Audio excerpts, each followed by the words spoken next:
Division పరిధిలోని ప్రజలు petrol diesel కొరతపై ఆందోళన చెందాల్సిన అవసరం లేదని డీఎస్పీ బాలసుబ్రహ్మణ్యం స్పష్టం చేశారు.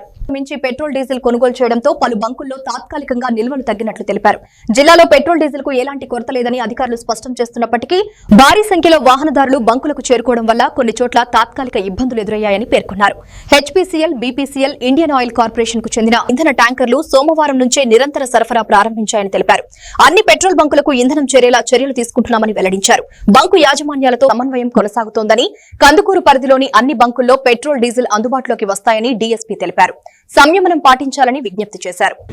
మెయిన్ ఈ పెట్రోల్ బంకుల దగ్గర ఈ ప్రజలందరూ కూడా ఆదుర్దాగా పెరిగిపోయి ఈ పెట్రోలు అలాగే డీజిల్ దొరకదేమో అనే ఉద్దేశంతో ప్రతి ఒక్కళ్ళు కూడా అవసరానికి కంటే కూడా ఎక్కువగా పర్చేజ్ చేస్తున్నారు.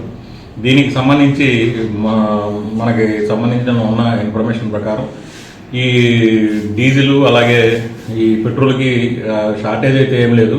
కాకపోతే ఎప్పుడైతే పెట్రోల్ బంకుల దగ్గర జనాలు ఎక్కువగా పెరిగి ఎక్కువగా పర్చేజ్ చేయడం వలన పెట్రోల్ బంకుల్లో డీజిల్ అయిపోవడం జరిగింది. దానికి ఈరోజు సంబంధించి ప్రతి బంకుల్లోనూ కూడా ఈ డీజిల్కి సంబంధించి హెచ్పీసీఎల్ అలాగే బీపీసీఎల్, ఇండియన్ ఆయిల్ కార్పొరేషన్ సంబంధించి ఈ లోడ్లు అయితే ఈ రోజు నుంచి కంటిన్యూగా వస్తున్నాయి. అన్ని పెట్రోల్ బంకులతో కూడా వాళ్ళతో కూడా మాట్లాడటం జరిగింది. దానివల్ల ప్రజలకి ఇబ్బంది అయితే ఏమి లేదు.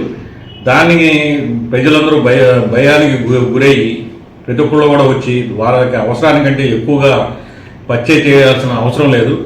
ప్రతి ఒక్క పెట్రోల్ బంక్ దగ్గర ఈరోజు సాయంత్రం నుంచి డీజిల్ అలాగే పెట్రోల్ కూడా అవైలబుల్గా ఉంటుంది.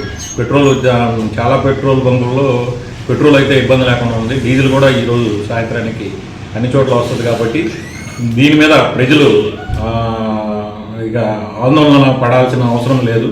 కాబట్టి అన్ని బంకుల దగ్గర అవైలబుల్గా ఉంటుంది. కాబట్టి ప్రజలు సంయమనం పాటించి ఈ 2 రోజుల్లో ఈ అంతా కూడా క్లియర్ అవుతుంది. ప్లస్ డీజిల్ కూడా అన్ని పెట్రోల్ బంకుల్లో కూడా అవైలబుల్గా ఉంటుంది. కాబట్టి ప్రజలు ఆందోళన చెందవలసిన అవసరం లేదు. కాబట్టి అది ప్రజలందరూ తెలుసుకొని అన్ని పెట్రోల్ బంకుల్లో కూడా తమ యొక్క అవైలబుల్గా ఉన్న చోట తమకు అవసరమైనంత వరకు మాత్రమే పర్చేజ్ చేయాలని చెప్పేసి కోరుతున్నాము.